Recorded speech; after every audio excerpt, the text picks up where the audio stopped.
From sizzling debut to season contender, Shane Van Gisbergen's first full-time Cup season has been one wild recipe.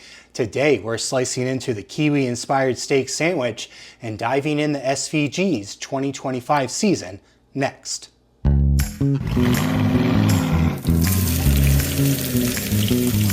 Well, hi folks, welcome back to Racin-n-Braisin. I am CJ, lifelong NASCAR fan and chef. Before we dive into wrapping up our first driver of the week, I do want to let you all know the delay in getting this episode put together had to do with other things in my life, which forced me to remember it's okay to slow down a little bit.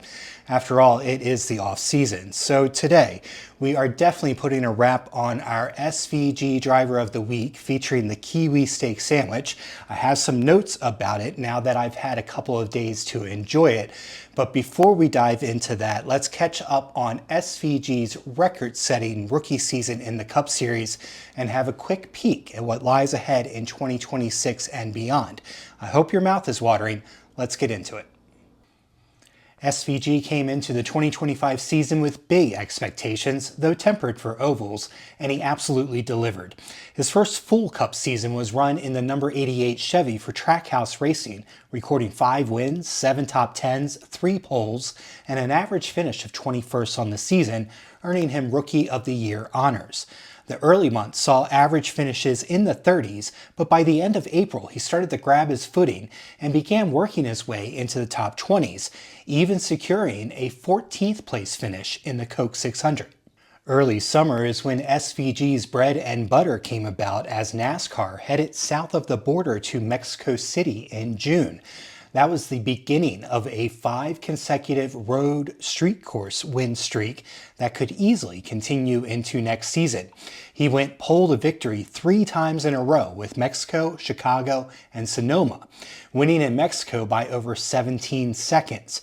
During this run, he also tied and set records for consecutive first wins coming on road courses and consecutive road course wins being added to the books with Hall of Famer Jeff Gordon. The positive momentum gained from those early summer wins helped the 88 team and driver tremendously as his average finish on ovals began to rise.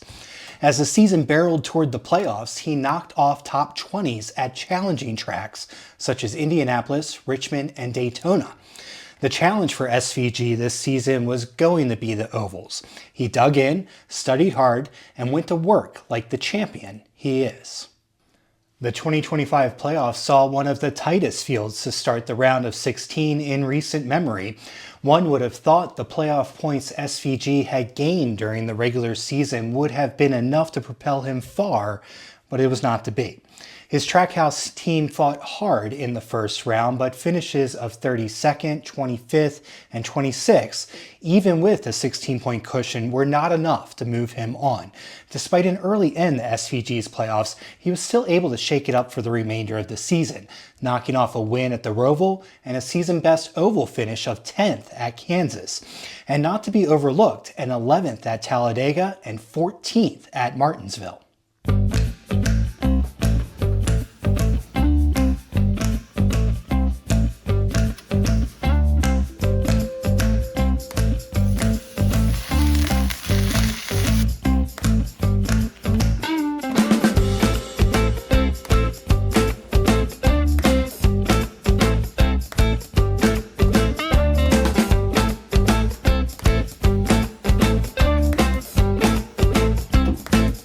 Before we look ahead to 2026 for SVG, let's get a look at this fantastic sandwich we came up with.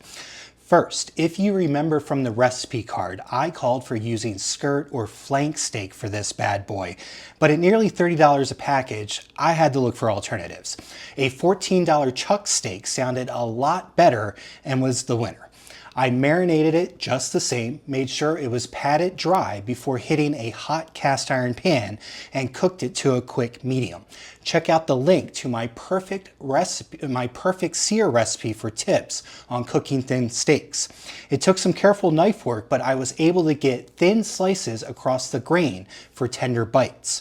I composed the sandwich originally with a garlic aioli on the bottom bun, but I found that flavor was lost in the rest of the dish.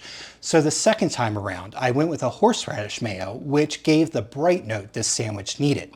The beetroot smear is wonderfully jammy and sweet and goes great with the cheddar and beef, but that new touch of horseradish brings a harmony between the buns reminiscent of watching a certain Kiwi weave through sweeping S's on a road course. Speaking of which, let's have a look at what's ahead for our driver of the week.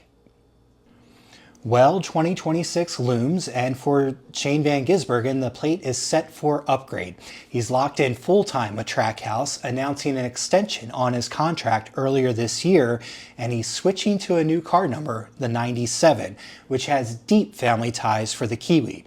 If 2025 was about finding flavor, 2026 will be about perfecting the recipe. I expect by mid-season next year, we'll be seeing SVG contend regularly for top 10s on ovals. And of course, the expectation will be to be a winner on road courses, though I suspect he'll have a new regular contender in his new teammate, Connor Zillage. It should be an exciting season ahead. All right, folks, that's a look at Shane Van Gisbergen's 2025 season and what's cooking for 2026. Do you believe he'll win his first oval next season? Give me a thumbs up if you do. This Kiwi steak sandwich was fun and easy to put together and would be great while watching SVG put on a road course clinic on a lazy Sunday afternoon. Next, we'll feature NASCAR's most popular driver 8 years running, Chase Elliott, and come up with a dish that screams Georgia as loud as that Dawsonville siren. Don't forget to subscribe and hit that bell icon so you don't miss it. Until next time, guys, stay happy.